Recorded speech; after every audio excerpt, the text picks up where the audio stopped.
Mohon dijelaskan langsung. Makasih. Assalamualaikum warahmatullahi wabarakatuh. Yang pertama, a'udzubillahi minasyaitonirrajim. Bismillahirrahmanirrahim.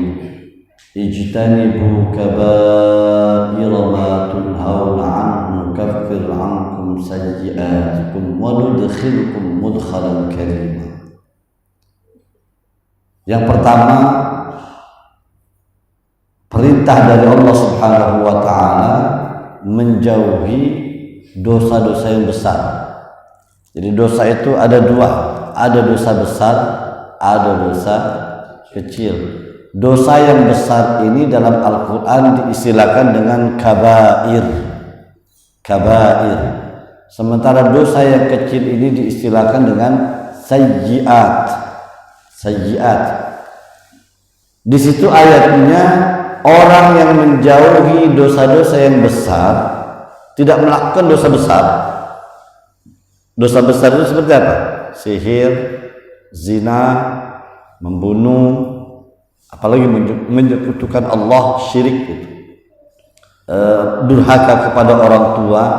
Ada 7 yang disebutkan oleh Nabi, ijtanibu sab'al mubiqat. Ada 7 dosa besar yang disebutkan oleh Nabi sallallahu alaihi wasallam dalam salah satu hadisnya. Maka ketika seorang hamba berusaha menjauhkan diri dari dosa yang besar, garansi dari Allah Subhanahu wa taala apa? Nukaffir ankum sayyi'atikum. Kami akan hapuskan baginya kesalahan-kesalahan kecil, dosa-dosa yang kecil. Otomatis bahwa yang namanya dosa kecil itu adalah dosa yang tidak bisa dihindari oleh manusia, siapapun manusianya, nggak bisa. Setiap manusia berpotensi melakukan yang namanya dosa kecil, tapi dosa yang besar harus kita hindari. Dosa yang kecil susah kita hindari. Apa dosa kecil? Mata melihat. Ya, siapa yang bisa nutup matanya dari untuk tidak melihat hal-hal yang diharapkan oleh Allah, kecuali dia merem. Ya, merem. Baru keluar rumah aja itu udah maksiat. Melihat istri orang apa bukan dosa? Dosa, tapi masuk kategori dosa kecil. Apalagi melihat auratnya, gitu Pak ya.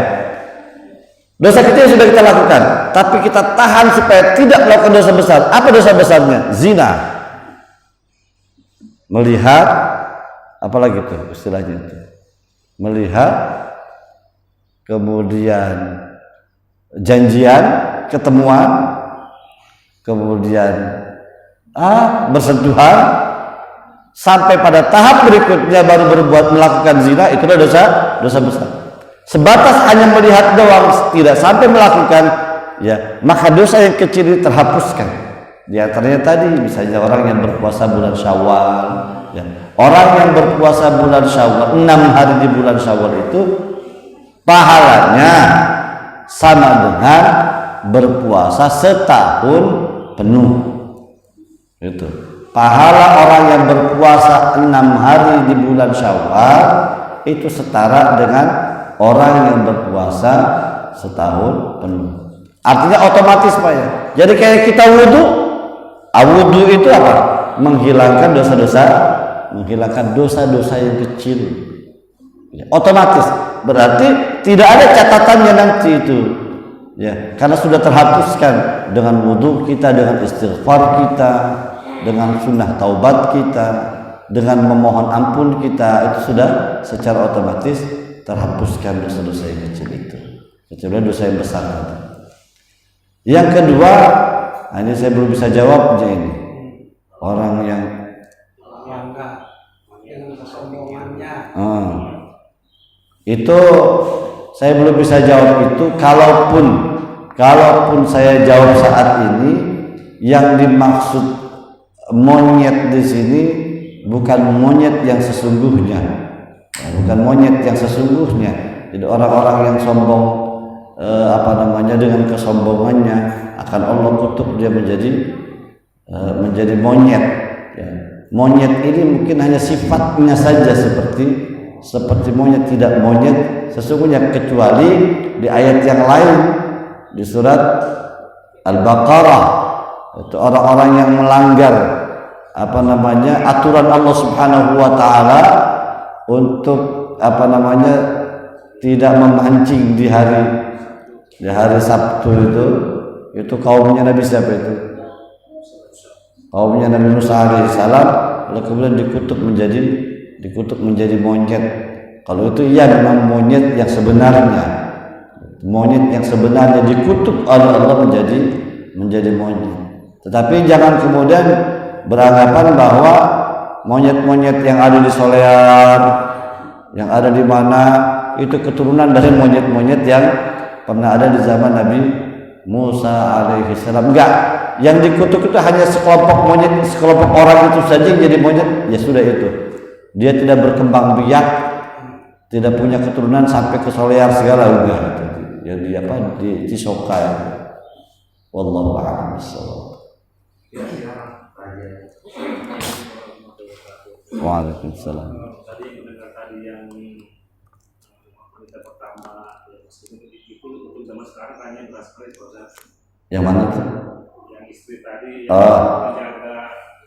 Nah, untuk zaman sekarang kan kayaknya sangat berat.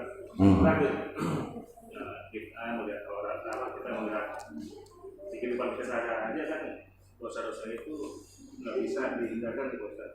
Terus di keluarga kita, istri kita nggak istilahnya nggak keluar rumah, nggak kayak ini,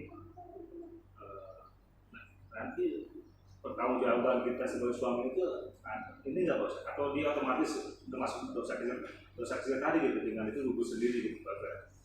Yang saya tanya itu nanti ada kita disalahkan nggak dengan tidak melarang istri itu menggunakan jilbab gitu. Terus itu termasuk dosa kecil atau itu otomatis gugur dengan tadi itu dosa kecil itu? Ya. Bapak ingat ketika zaman masih bujangan dulu ya, Bapak naksir sama istri Bapak yang sekarang. Naksir datang ke rumah orang tuanya, minta ke orang tuanya, lalu diiyakan, lalu kemudian melakukan ijab kabul. Ingat gak dulu bahasa ijab kabul itu bunyinya gimana?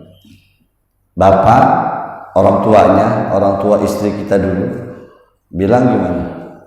Angkahtuka wa zawwajtuka. Itu Pak ya?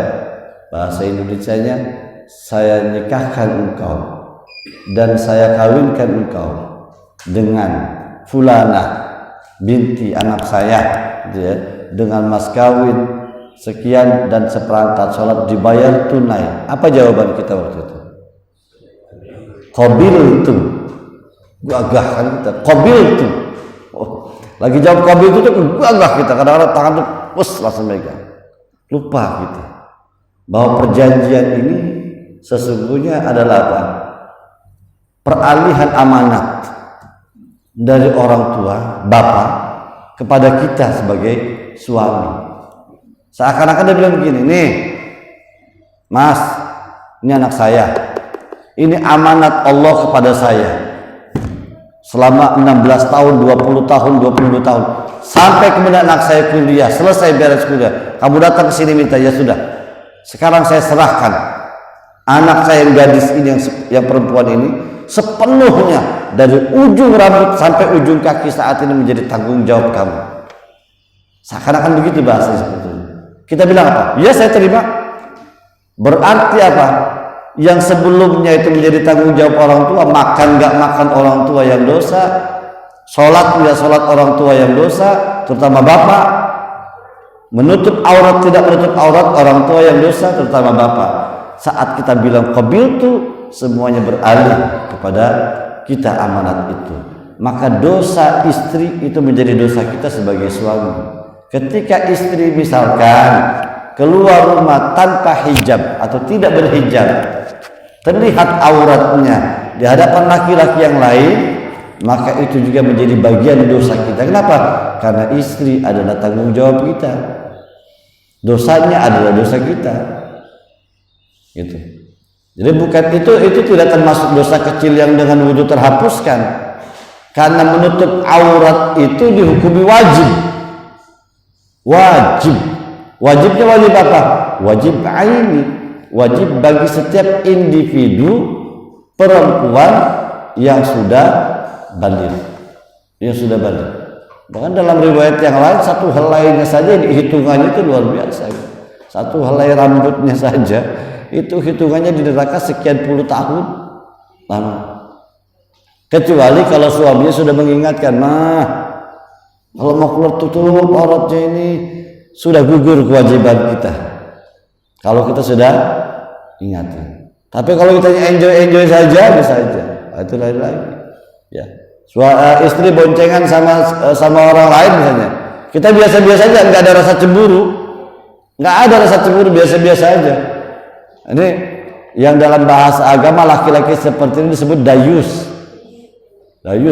Nggak cemburu gitu, istrinya duduk sama orang lain, bercanda sama orang lain. Bapak nggak cemburu, biasa aja. Ini dayus namanya. Dayus itu jangankan masuk surga, bau surganya aja nggak nyium. Tapi yang gini kadang-kadang banyak perempuan justru yang nggak senang sama laki-laki begini. Saya mah capek punya suami pencemburu, istilah itu? Istilahnya apa tuh, istilah bahasa itu? Cemburuan gitu suami saya mah. Padahal saya nggak ada perasaan apa-apa. Justru suami yang begini nih yang bagus, yang saleh, yang tahu dia bahwa dia nggak mau nanti di akhirat nanti disebut sebagai dayus. Wallahu a'lam bishawab. Baik, tidak ada lagi.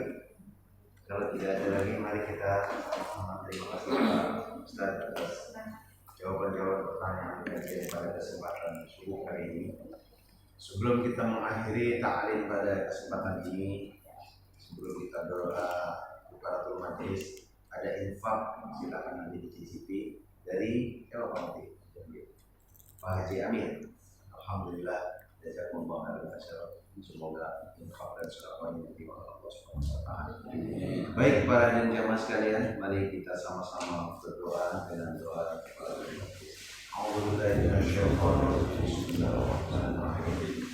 Subhanakallahumma bihamdika asyhadu an la ilaha illa anta astaghfiruka wa atubu ilaik. Terima kasih. Assalamualaikum warahmatullahi wabarakatuh. Waalaikumsalam warahmatullahi wabarakatuh. Silakan.